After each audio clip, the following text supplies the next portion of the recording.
வழியாக தான் பார்த்து உள்ளே போகிறோம்.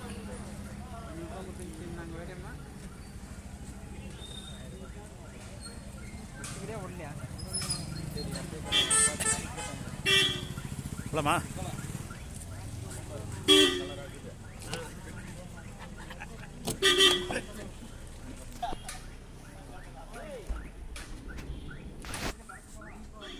கார் இருக்கு மேலே அப்படியா உட்கார